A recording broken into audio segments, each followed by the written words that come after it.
की स्तुति हो। मैं प्रभु को बहुत बहुत धन्यवाद देता हूँ कि प्रभु ने ये मौका दिया ताकि मैं आपके बीच में आ सकूँ। और प्रभु को धन्यवाद हो, पास्टर जी, ब्रदर कॉर्मेटी और आप सभी लोगों को मैं धन्यवाद देता हूँ कि आप लोगों की प्रार्थनाओं की वजह से आज मैं यहाँ तक पहुँच सका। प्रभु की स्तुति हो, प्रभु को धन्यवाद हो। जैसे कि आज के वचन में पढ़ा गया है यिर्मयाह की पुस्तक 29 अध्याय, और इसके अंदर जो 11 वचन है हम सारे लोगों को शायद से याद भी होगा कि इस वचन में लिखा हुआ है कि परमेश्वर हमारे लिए योजनाएं बनाता है। और इस वचन में बहुत अच्छी तरीके से लिखा हुआ है कि यहोवा की यह वाणी है कि जो कल्पनाएं मैं तुम्हारे विषय करता हूं उन्हें मैं जानता हूं, वे हानि की नहीं वरन कुशल ही की है, और अंत में मैं तुम्हारी आशा को पूरी करूंगा। आइए हम दुआ करें। प्रभु आपको धन्यवाद देते हैं, आपकी स्तुति आपकी महिमा करते हैं राजा। प्रभु आज के सुंदर से वचन के लिए आपको धन्यवाद देते हैं राजा। प्रभु इस वचन के साथ प्रभु मैं और यहाँ की सारी कलीसिया को आपके हाथों में समर्पित करते हैं। होने दीजिए राजा कि प्रभु इस वचन में से आप हमसे बातें कीजिए, आपके पवित्र आत्मा के द्वारा आज हमें सिखाइए, समझाइए। और प्रभु आज हमसे प्रभु आप इस वचन के द्वारा क्या बात करना चाहते हैं और प्रभु आप हमें क्या समझाना चाहते हैं, ये आज इस वचन के द्वारा हमें प्रकट कीजिए। होने दीजिए राजा, यहाँ के पास्टर और यहाँ के परमेश्वर कलीसिया को और यहाँ के सारे पास्टरेट को आपके हाथों में सौंपते हैं। प्रभु आपको धन्यवाद देते हैं इस मौके के लिए और आज के वचन के लिए भी, और आज का वचन और मुझको और यहाँ उपस्थित सभीयों को भी आपके हाथों में सौंपते हैं। इस वचन में से आप हमसे बातें कीजिए और आशीषों से भरिए। मांगते हैं यीशु मसीह के नाम से, सुना कबूल कर पिता, आमीन। प्रभु की स्तुति हो। आज का मेरा विषय है कि अपने भविष्य को कैसे जाने। हम सारे लोग अपने भविष्य को जानना चाहते हैं और दुर्भाग्य की बात यह है कि हम किसी को भी हमारा भविष्य नहीं पता है, किसी को भी नहीं मालूम है। लोग तरह तरह की कोशिशें करते हैं, वो अपने भविष्य को जानने के लिए हर तरह से कोशिशें करते हैं। और आपको मालूम है दुनिया का एक सबसे बड़ा बिजनेस इसी के ऊपर पल रहा है, बढ़ रहा है कि वो अपने भविष्य को जाने। भविष्य को जानने के लिए बहुत सारे लोग बहुत सारी कोशिशें करते हैं और वो चाहते हैं कि हमारा भविष्य कैसा होगा या फिर हमारा भविष्य कैसा हो, इसके लिए वो सारी मेहनत करे। लेकिन परमेश्वर का वचन हमें कुछ आशा दिलाता है, वो हमको भविष्य के बारे में कुछ बताता है। और यहां पे यिर्मयाह की पुस्तक 29 अध्याय 29वें अध्याय और 11वें वचन में ऐसा लिखा हुआ है कि मैं तुम्हारे लिए कुछ योजनाएं बना रहा हूं। परमेश्वर का वचन यहां बहुत सुंदर रीति से हमको बताता है कि परमेश्वर हमारे लिए ऐसी योजनाएं बना रहा है जो हमें आशीषों का कारण बनेगी। हालेलुया। और परमेश्वर का वचन यह कहता है कि अंत में मैं तुम्हारी आशा को पूरी करूंगा। प्रभु को धन्यवाद हो। एक सुंदर भविष्य का वादा परमेश्वर का वचन हमको देता है। यह बाइबल एक बहुत सुंदर किताब है। बाइबल का मतलब ही है द बुक्स। बाइबल को लोग धर्म ग्रंथ करके जानते हैं। मैं बाइबल को धर्म ग्रंथ नहीं जानता हूं, मैं बाइबल को जीवन ग्रंथ कहता हूं, क्योंकि यह लोगों के जीवन को बदलती है। और जीवन को जो पुस्तक बदलती है उसी को बाइबल कहा जाता है। प्रभु को धन्यवाद हो, प्रभु की स्तुति हो। बाइबल में ऐसा लिखा हुआ है, इफिसियों की पत्री इसका 5वां अध्याय और 16वें वचन में, वहां ऐसा लिखा गया है कि दिन बुरे हैं। कैसे है दिन? बुरे हैं। आने वाले दिन कैसे हैं? बुरे हैं। और इसीलिए वहां पौलुस लिखता है कि अवसर को बहुमूल्य समझो क्योंकि दिन बुरे हैं। तो अगर दिन बुरे हैं तो हमारे लिए भविष्य अच्छा कैसे? और अगर परमेश्वर का वचन हमें भविष्य के लिए वादा करता है तो उस भविष्य को हम जाने कैसे? अब हमारा भविष्य अगर अच्छा होना है तो हम कैसे बता सकते हैं कि उस भविष्य के लिए हम तैयार हैं? और अगर हम तैयार हैं तो किस तरह से हम तैयार हो सकते हैं? परमेश्वर को धन्यवाद हो। परमेश्वर का वचन हमें बहुत सारी रहस्य बताता है और अवश्य है कि उन रहस्य को हम जान सके, उस वचन को हम पहचान सके कि वह वचन हमारे जीवन में क्या प्रकाश लाना चाहता है। कई बार हम वचन पढ़ते जरूर है, लेकिन उस वचन को अगर हम समझना और उस वचन के अनुसार हम चलना, उस वचन का अनुसरण करना सीख गए तो हमारे जीवन और हमारा भविष्य इतना आशीषित हो जाएगा कि हम जीवन के हर पल का जो परमेश्वर ने हमको दिया है उसका हम आनंद ले सकेंगे। प्रभु को धन्यवाद हो। हम लोग जो विश्वासी कहलाते हैं, हम लोगों का यह मानना होता है कि परमेश्वर ने हमको इस पृथ्वी पे एक मिशन के साथ में भेजा है। एक मिशन है, परमेश्वर का एक मिशन है, और उस मिशन से परमेश्वर ने आपको और मुझको चुन के यहां पृथ्वी पर भेजा हुआ है। और परमेश्वर का शास्त्र वचन इसके बारे में क्लियर है। वो कहता है कि हमको एक मिशन के तहत यहां भेजा गया है। लेकिन दुर्भाग्य की बात यह है, कई सारे मसीह लोग उस मिशन को जानते ही नहीं है, वो कंफ्यूजन में है। मैं कई सारे लोगों से बात करता हूं, मेरे 20 साल की सेवकाई में मैं कई सारे पास्टर लोगों को मिला हूं, कई सारे बड़े बड़े पास्टर लोगों को मिला हूं, कई सारे विश्वासियों से बात किया हूं, कई सारे लोगों से बात किया हूं, और कई बार उनके पास में कंफ्यूजन होती है। वो कहते हैं हमें क्या स्टेप आगे लेनी है हमको पता नहीं है। विश्वासी होने के बाद, एक पास्टर होने के बाद, सेवकाई में रहने के बाद में भी कई बार लोगों के जीवन में कंफ्यूजन होती है, क्योंकि लिए भविष्य को लेके लोगों को पता नहीं होता है कि हम क्या करें। और कई बार ये कंफ्यूजन बाइबल के पास ना जाने की वजह से होती है। कंफ्यूजन में लोग तब जीते हैं जब परमेश्वर की उपस्थिति में रहना हम भूल जाते हैं। लेकिन बाइबल का वचन हमें आशा देता है। बाइबल का वचन यिर्मयाह की पुस्तक में कहता है कि मैं तुम्हारे लिए ऐसी योजनाएं बना रहा हूं जो भलाई की है, जो आपको नुकसान नहीं देगी, और अंत में तुम्हारी इच्छा को मैं पूरी करूंगा। भविष्य कोई नहीं जानता। बाइबल पढ़ने वाला व्यक्ति भी भविष्य नहीं जानता है, सिर्फ परमेश्वर ही भविष्य को जानता है। हालेलुया।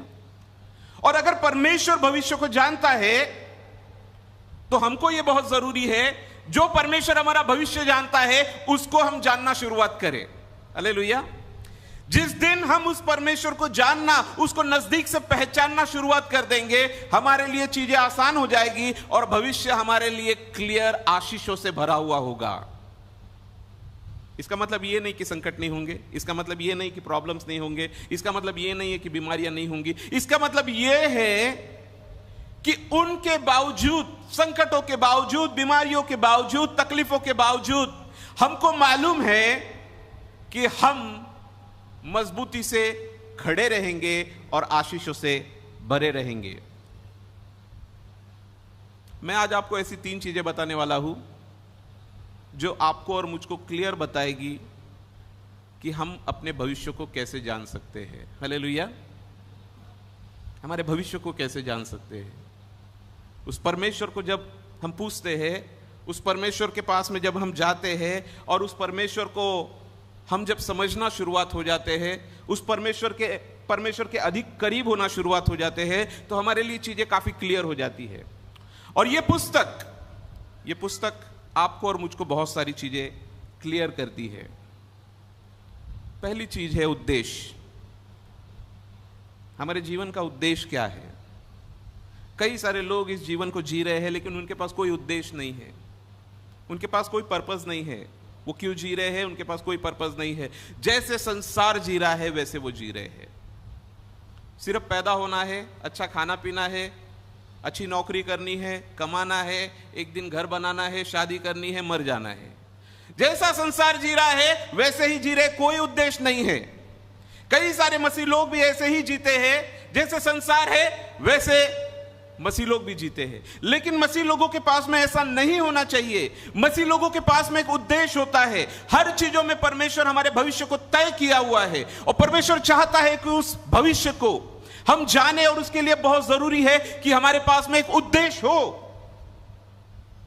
अगर परमेश्वर ने हमको एक उद्देश्य के साथ निर्माण किया है और इस पृथ्वी पर भेजा है, तो अवश्य है कि हम उस उद्देश्य को पहचान सके, उस उद्देश्य को हम जान सके। उत्पत्ति की पुस्तक इसका 3रा अध्याय और 3रे अध्याय के 14 और 15 वचन को अगर हम पढ़ेंगे तो वहां कुछ अद्भुत बात हुई है। हम सारे लोगों को मालूम है आदम और हवा की कहानी। आदम और हवा ने क्या किया? पाप किया, परमेश्वर के विरुद्ध चले गए। परमेश्वर ने कहा इस झाड़ का फल मत खाओ, और उन्होंने वही काम करके आए जो परमेश्वर की दृष्टि में गलत था। परमेश्वर ने कहा एक, उन्होंने किया एक, और ऐसा हुआ उसका अंजाम उनको भुगतना पड़ा। पहली चीज, जब परमेश्वर ने सांप को बुलाया और सांप को कहा, वो यहां लिखी हुई है उत्पत्ति की पुस्तक इसका 3 अध्याय और 14 और 15 वचन में आपके लिए पढ़ता हूं। तब यहोवा परमेश्वर ने सर्प से कहा, तूने जो यह किया है इसलिए तू सब घरेलू पशुओं और सब बनेलू पशुओं से अधिक शापित है। तू पेट के बल चला करेगा और जीवन भर मिट्टी चाटता रहेगा, और मैं तेरे और इस स्त्री के बीच में और तेरे वंश और इस वंश के बीच में बैर उत्पन्न करूंगा। वह तेरे सिल को कुचल डालेगा और तू उसकी एड़ी को डसेगा। परमेश्वर ने पहला वचन, पहली बात उसने कही सांप से। वहां 3 लोग मौजूद थे, सांप था, हवा थी और आदम था। पहली बात परमेश्वर ने कही सांप से, और इसको यीशु मसीह के बारे में पहली भविष्यवाणी करके बाइबल में गिना जाता है, क्योंकि परमेश्वर ने सांप से कहा कि इस स्त्री से संतान उत्पन्न होगी, वह तेरे सिल को कुचल डालेगा और तू उसकी एड़ी को डसेगा। अब कमाल बात है, पहली ही बात जब परमेश्वर ने कही, सांप से कही, तो उसने भविष्य के बारे में बताया कि भले ही आदम तूने पाप किया हो, लेकिन तेरे ही द्वारा मसीहा उत्पन्न होगा और वो इस पाप के जड़ों को मिटा देगा। हालेलुया। भविष्य क्लियर कर दिया उसके लिए। आदम ने पाप किया, पाप के बदले दंड मिलना चाहिए था, लेकिन उस दंड के बदले परमेश्वर ने पहली भविष्य बताया कि सांप तूने जो किया और इन लोगों ने जो किया, इसके लिए मेरी उद्धार की योजना पहले से ही रेडी है। और वो उद्धार की योजना ये है कि तू इस स्त्री के बच्चे को डसेगा और वही संतान तेरे सिर को कुचल डालेगी। आपको मालूम है ये बातें कौन सुन रहा था? ये बातें वहां खड़ा आदम सुन रहा था, जो डर चुका था। आदम को जो परमेश्वर ने आवाज दिया एदेन बगीचे में आने के बाद में कि आदम आदम तू कहां है, तो आदम ने आवाज नहीं लगाई, आदम हाँ नहीं कहा। और आदम फिर कहता है कि मैं डरा हुआ हूं, मैं छुपा हुआ हूं, क्योंकि लिए तेरे विरुद्ध में चला गया। अब ये डरा हुआ आदम जब इस बातों को सुनता है, आपको मालूम है, उसको पता चलता है मेरा परमेश्वर मुझसे बहुत प्रेम करता है। हालेलुया। मेरा परमेश्वर मुझसे बहुत प्रेम करता है। आपको मालूम है, इन तीनों से बात करने के बाद जब उनको एदेन से बाहर निकाला गया, तब क्या हुआ मालूम है? उत्पत्ति की पुस्तक इसका 3 अध्याय और 20 वचन में कुछ ऐसा लिखा हुआ है, मैं आप लोगों के लिए पढ़ता हूं। आदम ने अपनी पत्नी का नाम हवा रखा, क्योंकि जितने मनुष्य जीवित हैं उन सब की आदि माता वही हुई। हालेलुया। बहुत गहरा अर्थ है इसके अंदर। आपको मालूम है, परमेश्वर ने जो कुछ बनाया था, परमेश्वर ने आदम का नाम रखा और आदम ने सारी चीजों का नाम रखा। जो स्त्री उसके साथ में है, उसका अभी तक उसने नाम नहीं रखा है, उसने नाम नहीं रखा है। जब वो स्त्री गलती करती है, जब उसके वजह से आदम पाप में गिरता है, जब आदम डर चुका है और परमेश्वर की बातें वो सुनता है, उसके बाद में वो चुपचाप उस वाटिका से बाहर निकल जाता है। उसके बाद में वो पहला अपना मुंह खोलता है और हवा का वो नाम रखता है। क्या नाम रखता है? हवा। उस स्त्री का नाम क्या रखता है? हवा। हवा का मतलब क्या है मालूम है आपको? हवा का मतलब है जीवन। हालेलुया। किसको जीवन का नाम रखा उसने? जिसके द्वारा मृत्यु आई। जिसके द्वारा मृत्यु आई। अगर हम होते तो क्या करते? तुरंत लड़ाई हो जाती वहां, तेरे वजह से। क्या नाम नहीं रखते हम उसको? उसको ऐसा नाम रखते, तू ही है पूरी जड़, पूरे हमारे घर में पूरे झगड़े हो रहे हैं ना, तेरी वजह से हो रहे हैं। तूने ही सब कुछ किया है, तूने मुझको जाल में फंसा दिया, तेरी वजह से मैं भी बाहर आ गया। आज देख कैसी परिस्थिति हो गई, सब कुछ रोड पे आ गए हम तो। एदेन में आराम से मिल रहा था, सब कुछ बर्बाद कर दिया। आपको मालूम है इस आदमी ने क्या किया? इस आदमी ने जो मृत्यु लेके आई, उसी को कहा तू जीवन है। हालेलुया। क्योंकि लिए इसको भविष्य मालूम है। इसको भविष्य क्या मालूम है? मैंने पाप किया, लेकिन परमेश्वर मेरे लिए वो इस पृथ्वी पे आएगा और वो इस शैतान को हरा देगा। हालेलुया। उसको भविष्य क्लियर रीति से मालूम है, मेरा भविष्य आशीषित है। भले मैं गलतियां करूं, लेकिन मेरा भविष्य आशीषित है। क्यों? के लिए परमेश्वर मुझसे प्रेम करता है। हालेलुया। इस बाइबल के अंदर वो सच्चाइयां छुपी है कि अगर हम इस बाइबल को जानना शुरुआत हो गए तो हम उस उद्देश्य को पहचानना शुरुआत हो जाएंगे जो परमेश्वर ने हमारे लिए रखा हुआ है। आदम ने उस उद्देश्य को जान लिया। उसने जान लिया कि परमेश्वर का एक उद्देश्य है कि मनुष्य आशीषित हो, और उस उद्देश्य को कोई नहीं चुरा सकता है। हालेलुया।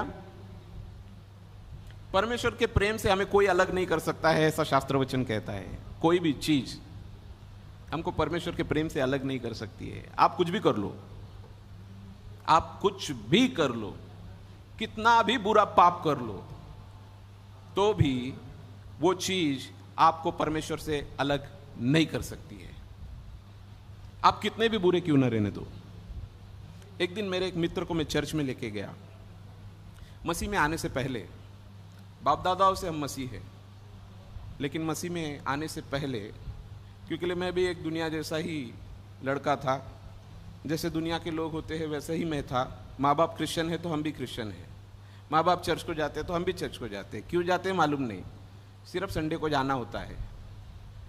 पता नहीं क्यों जाते हैं, लेकिन जाते जरूर है, क्योंकि आदत लग गई है, और आदत तोड़ना थोड़ी मुश्किल होती है, तो हम भी जाते हैं चर्च को। अब कमाल बात यह है कि मेरी दोस्ती संगति कुछ इतनी बिगड़ गई कि उस संगति के वजह से मुझे कुछ बुरे दोस्त मिल गए। ऐसे बुरे दोस्त मिल गए जो बहुत ही बुरा काम करते थे। एक मेरा मित्र था और उसने काफ़ी मर्डर किए हुए हैं, कम से कम 12-13 मर्डर किए हैं, और वो जेल में था।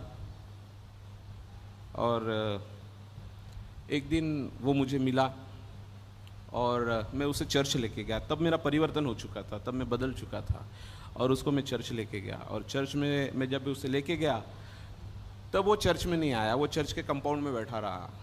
उसने कहा नहीं नहीं मैं चर्च में नहीं आऊँगा, तू चला जा, मैं नहीं आऊँगा। मैंने कहा क्यों? बोले मैं इस योग्य नहीं हूँ, मैं इस योग्य नहीं हूँ, मैंने बहुत पाप किए हैं, मैंने ऐसे पाप किए हैं जिसके लिए कोई प्रायश्चित नहीं है, वो पवित्र जगह है, मैं वहाँ नहीं आऊँगा। मैंने कहा परमेश्वर के प्रेम से हमें कोई चीज़ अलग नहीं कर सकती है। हालेलुया। हम कुछ भी करने दो, परमेश्वर हमसे प्रेम करता ही रहेगा। आप कुछ भी कर लो,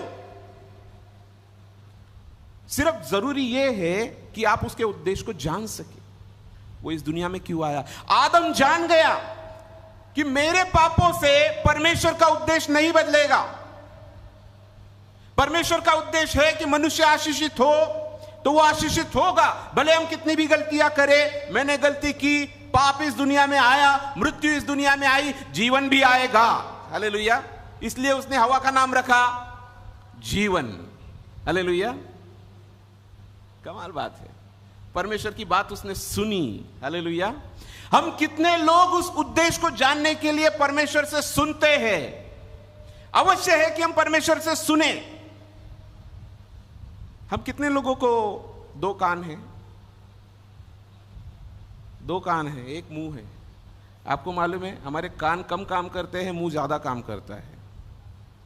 जिस दिन हमारे कान ज्यादा काम करना शुरुआत हो जाएंगे ना, उस दिन हमको जीवन में कठिनाइयां बहुत कम हो जाएगी। हालेलुया। सुनते नहीं है हम, किसी का नहीं सुनते, बाप का नहीं सुनते, ना ऊपर के बाप का सुनते हैं। हमारा उद्देश्य पूरा होना चाहिए। परमेश्वर का उद्देश्य जिस दिन आप पूरा करना शुरुआत हो जाएंगे, उस दिन आपको पता चलेगा आपका भविष्य आशीषों से भरा हुआ है। हालेलुया। आदम जान गया। दूसरी चीज बहुत जरूरी होता है, उत्पत्ति की पुस्तक इसका 7 अध्याय है।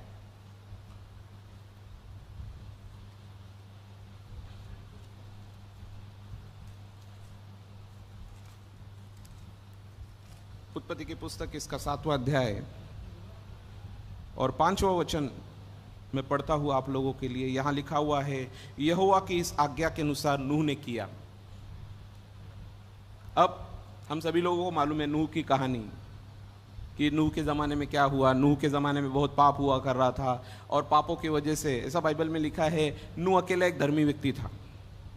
अब नूह अकेला एक धर्मी व्यक्ति था, इसके लिए परमेश्वर ने क्या किया, नूह से बात की, उसको कहा देख मैं सारी चीज़ों को नष्ट करने वाला हूँ, पृथ्वी की सारी चीज़ों को खत्म करने वाला हूँ, लेकिन मैं तुझको और तेरे परिवार को जीवित रखूंगा। हालेलुया। क्यों? क्योंकि लिए उत्पत्ति 3 में की भविष्यवाणी पूरी होनी है। हालेलुया। भविष्य आशीषों से भरा हुआ है। इनकी गलतियों की वजह से भविष्य अंधेरे में नहीं जाएगा, जीवन आएगा और उस जीवन के लिए तुझे जीवित रहना अवश्य है। हालेलुया। नूह को बताया, जहाज बना, 40 दिन 40 रात बारिश गिरेगी। इसने क्या किया, यहां लिखा हुआ है कि यहोवा की आज्ञा के अनुसार नूह ने किया। हालेलुया। आज्ञा पालन बहुत जरूरी होता है। भविष्य आशीषित होना है, आज्ञा पालन करना शुरुआत हो जाइए। बहुत सारे लोगों को आज्ञाएं कठिन लगती है, आज्ञाओं का नाम सुन के हम भाग जाते हैं। नहीं नहीं भाई, कठिन है, बहुत कठिन है, नहीं हो सकता है हमसे, नहीं हो सकता है। एक दिन मैं एक चर्च में गया था और वहाँ के एक बिलीवर के घर पे मैं बैठा हुआ था और उनको मैंने पूछा कि भाई आज तो संडे, आप चर्च में क्यों नहीं गए? मैं भाई अभी चर्च से आ रहा हूँ। उन्होंने कहा वो पास्टर मुझको पसंद नहीं है, वो पास्टर पता नहीं क्या क्या बताता है, मेरे को पास्टर पसंद नहीं है। मैंने कहा आप चर्च में पास्टर के लिए जाते हैं, परमेश्वर के लिए जाते हैं? बोले परमेश्वर के लिए। तो मैं बोला आप घर पे क्यों? परमेश्वर तो चर्च में बैठा हुआ है। हालेलुया। कमाल बात है। इनकी प्रॉब्लम पास्टर से है, इसके लिए वो चर्च नहीं जा रहे। आपको जानना जरूरी है, आज्ञा पालन बहुत महत्वपूर्ण होता है। हालेलुया। जो आपको गडरिया दिया है उसकी सुनना बहुत जरूरी होता है। अब कमाल बात यह होती है, लोगों को आज्ञा पालन कठिन लगता है और वो आज्ञा पालन से दूर भागते हैं, लेकिन ऐसा लिखा हुआ है नूह को परमेश्वर ने जो बताया उसने वो आज्ञा को पूरा किया। हालेलुया। नूह को क्या बताया परमेश्वर ने? एक जहाज बनाने के लिए, जो उसके बाप ने कभी देखा नहीं था। नूह को पता ही नहीं था। नूह कोई इंजीनियर नहीं था, नूह कोई कारपेंटर भी नहीं था, नूह के पास में कोई आइडिया ही नहीं थी कि वो जहाज कैसे बनाने का है। जहाज वो क्या होता है, कैसे बनाऊं, बारिश गिरेगी, अच्छा 40 दिन गिरेगी, सब मर जाएंगे, कैसे मरेंगे, मैं बनाऊं, कोई डाउट नहीं है। परमेश्वर ने बोला, इसने लकड़ी लेके शुरू हो गया। हालेलुया। कोई सवाल नहीं। लोगों के पास में बहुत सवाल होते हैं, मिनिस्ट्री करनी है, कहां से शुरुआत करूं? आपकी चिंता नहीं है, वो परमेश्वर की चिंता है। आपकी चिंता है आज्ञाओं का पालन करना। हालेलुया। मैं एक लड़के को जानता हूं, परमेश्वर ने उसको कई बार कहा तू मिनिस्ट्री कर, सेवकाई कर, वो अभी तक सेवकाई नहीं कर रहा है। वो अभी तक अपना डब्बा लेके ड्यूटी पे जाता आता है। मैं पिछली बार जब कोरोना में गया बॉम्बे, तब मैं उससे मिला, मैंने कहा तू क्या कर रहा है? बोले ड्यूटी कर रहा हूं। मैं बोला क्यों? परमेश्वर ने तुझे जो सेवकाई के लिए चुना था, थोड़ा थोड़ा कर रहा हूं, थोड़ा थोड़ा कर रहा हूं। चर्च में जाना आना थोड़ा थोड़ा सेवकाई होता है। मैंने कहा नहीं, ये तो गलत है, ऐसा नहीं होना चाहिए। आज्ञा पालन करना बहुत जरूरी है। आज्ञा पालन के लिए हम कई सारे साल बिता देते हैं और फिर परमेश्वर को पूछते हैं प्रभु आशीष क्यों नहीं मिली? जब हम आज्ञा पालन नहीं करेंगे तो हमारा भविष्य कैसे आशीषित होगा? हम चाहते हैं कि हमको, हमारे बच्चों को, हमारे परिवार को अच्छा भविष्य मिले, और अगर अच्छा भविष्य चाहिए तो आज्ञा पालन होना जरूरी है। हालेलुया। आदम ने क्या किया? सुना। नूह ने क्या किया? क्रिया की। हालेलुया। उसने क्रिया की, उसने सवाल नहीं उठाया। हमारे पास बहुत सवाल होते हैं। और इसने क्या किया? जब क्रिया करना शुरुआत हो गया, ये और इसका परिवार बच गया। हम सारे लोग नूह की संतान हैं, सही है? किसी को डाउट है? हम सारे लोग नूह की संतान हैं। नूह को 3 लड़के हुए, शेम, हाम और याफेत, और इनसे 3 खंड उत्पन्न हुए, यूरोप, अफ्रीका और एशिया। आप जाके इतिहास चेक कीजिए, आप जाके सारे इतिहास के पन्नों को और सारे एविडेंसेस को आप ढूंढ निकालिए, आपको पता चलेगा हमारा जो नस्ल है, हमारे जो जीन्स है, वो नूह को जाके मिलते हैं। तीसरी चीज मैं आपको बताना चाहता हूं, उत्पत्ति की पुस्तक, इसका 22 अध्याय और 8 वचन।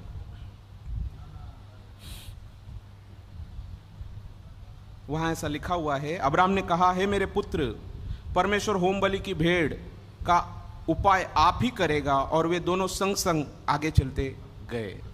प्रभु को धन्यवाद। हम सभी लोगों को मालूम होगा कौन सी घटना है ये। परमेश्वर ने अब्राहम को कहा, जो लड़का मैंने तुझको दिया है ना, उसका बलि मुझको दे दे। कमाल बात है ना। परमेश्वर भी ऐसे बात करता है ना कि लोगों को अच्छा लगेगा। अब्राहम को क्या कहा उसने? तेरा बेटा मुझको चाहिए। जो बेटा 25 साल के बाद मिला, अब वो 13 साल का हो गया। अब परमेश्वर कहता है इसका होम बलि करके चढ़ा, उसको मार डालने का, पूरा जला देने का। अब्राहम के हाथ पैर ठंडे हो गए। ये क्या बोल रहा है परमेश्वर? ऐसे कैसे हो सकता है प्रभु? बाइबल में ऐसा लिखा है, परमेश्वर ने बोला, आदम ने आज्ञा पालन करना शुरुआत कर दिया। हालेलुया। अपने बेटे को लेके वो उस पर्वत की तरफ, मोरिया पर्वत की तरफ चला गया। अपने 2 सेवकों को, गधों को लिया, होम बलि का पूरा सामान लिया और वो चला गया। वो उस पहाड़ के नीचे रुकता है। इसहाक को कहता है, आजा बेटा, होम बलि करने को जाएंगे। इसहाक पूछता है, पिताजी, होम बलि के लिए हमने सारी चीजें ले तो ली, बलि का बकरा कहाँ है? किसको बलि देंगे? अब्राहम ये जवाब देता है। क्या जवाब देता है? हे मेरे पुत्र, परमेश्वर होम बलि की भेड़ का उपाय आप ही करेगा। हालेलुया। भरोसा देखो उसका कितना है। हालेलुया। मेरा परमेश्वर मारता नहीं, जीवन देता है। हालेलुया। उसको मालूम है क्या कहा था उसने ये दिन में? जीवन आएगा। हालेलुया। और जीवन आएगा तो मेरे बच्चे का मृत्यु कैसे होगा? नहीं हो सकता है। अगर हो भी गया तो वापस जिंदा हो जाएगा। भरोसा है, कॉन्फिडेंस, परमेश्वर के ऊपर पूरा भरोसा है। हमको भरोसा हमारी मेहनत के ऊपर होता है, परमेश्वर के ऊपर नहीं होता है। और फिर हम पूछते हैं बरकत क्यों नहीं आ रही है? आप भरोसा परमेश्वर के ऊपर रखो। हालेलुया। 40 साल इजराइल ने कोई काम नहीं किया, कोई बीज नहीं बोया, आसमान से मानना गिरता था। हालेलुया। आसमान से गेहूं जैसे सफेद दाने गिरते थे, रोज सुबह उठाते थे, पीसते थे और उसकी रोटियां बना के खाते थे। हमारा अनाज कहां से आता है मालूम है आपको? खेतों में से आता है। हम बीज बोते हैं, परमेश्वर उगाता है और वो अनाज आता है और तब हम काटते हैं, उसको पीसते हैं, उसकी रोटियां बनाते हैं, उसको खाते हैं।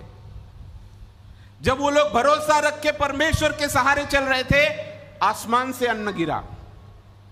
उन लोगों ने कोई मेहनत नहीं की, उनको सिर्फ भरोसा रखना था। लेकिन फिर भी वो लोग फेल होते गए, हर बार फेल होते गए।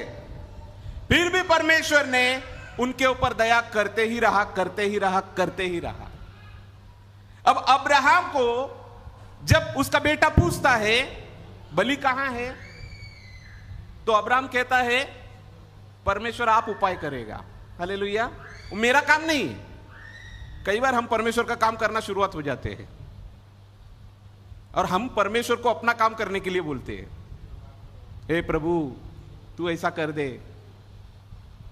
हमको जो करने का है वो हमको करना चाहिए। आप प्रभु से पहली प्रार्थना ये कीजिए सुबह उठने के बाद, हे प्रभु आज का दिन दिखाया, धन्यवाद, तू बता मैं आज क्या करूं।